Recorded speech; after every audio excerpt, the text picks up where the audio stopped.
Pessoal, vamos lá.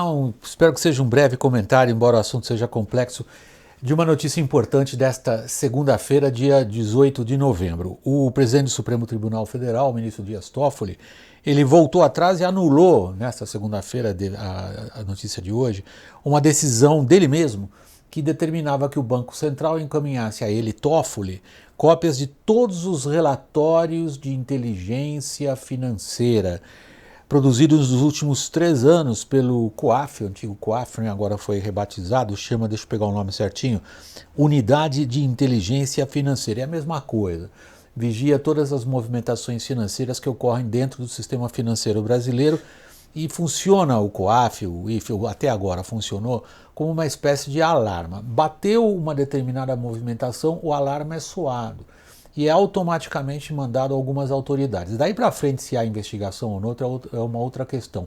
O COAF, o IFE, como vocês quiserem, COAF é mais fácil de falar, ele em si não faz a investigação, ele manda um relatório. E os investigadores, sobretudo integrantes do Ministério Público, é que seguem adiante ou não, compõem ou não, usam aquilo para a investigação deles. Bom, o que está em jogo, que isso é importante? Havia uma certa confusão no noticiário, em parte causada pela própria maneira como o Toffoli anunciou essa medida. Havia uma ideia que ele lançaria a mão do que são, evidentemente, sigilos e segredos que atingem 600 mil pessoas, mais ou menos 2/3 pessoas físicas, 1/3 pessoas jurídicas. Não é bem assim. O que está por detrás disso vem de uma longa linha, vem desde aquele inquérito dele para averiguar se havia ou não uma campanha organizada contra o Supremo, inquérito que o levou, num passo desastrado do ponto de vista político, a impor censura sobre órgãos de imprensa, e que vem nessa liminar de julho, pela qual ele anulou investigações, atingem centenas de pessoas já, milhares até, diz o Ministério Público. Anulou investigações ou paralisou inquéritos por terem sido utilizados dados sigilosos, essa troca de informações entre Receita Federal, Ministério Público, COAF, Ministério Público e por aí vai. Essas informações teriam sido passadas de um lado para o outro sem autorização judicial. Esse é o pano de fundo. O pano de fundo é quem tem prerrogativas de entrar nos sigilos dos cidadãos, com que tipo de autorização. E se vocês querem o pano de fundo do pano de fundo, esta é a grande briga em torno da Lava Jato. Qual é a área da atuação da Lava Jato, em que medida ela pode ou não pode ir adiante no combate, no que ela interpreta como combate à corrupção, fazendo uso desse tipo de compartilhamento de informações.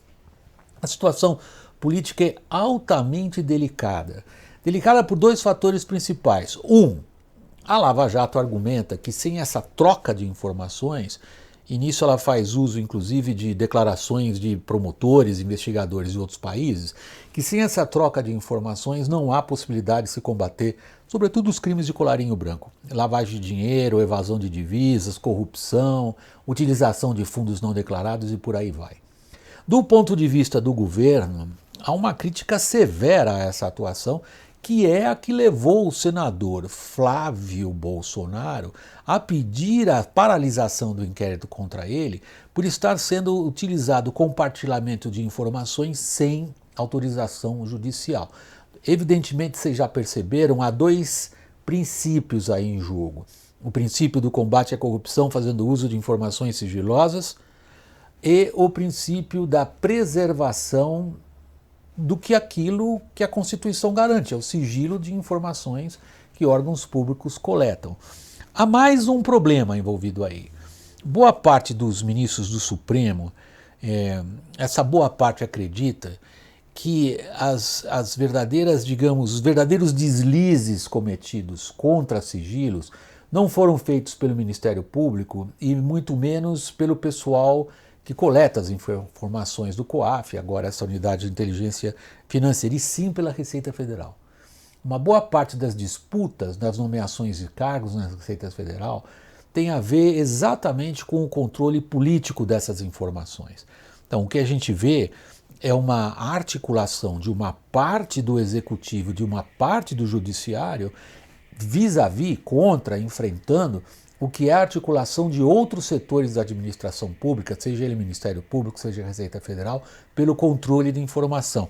Como vocês percebem, é uma luta política de fundo amplo e uma luta política ainda não decidida. A questão vai para o plenário do Supremo nessa quarta-feira. E aí não se sabe muito bem que tipo de maioria se forma.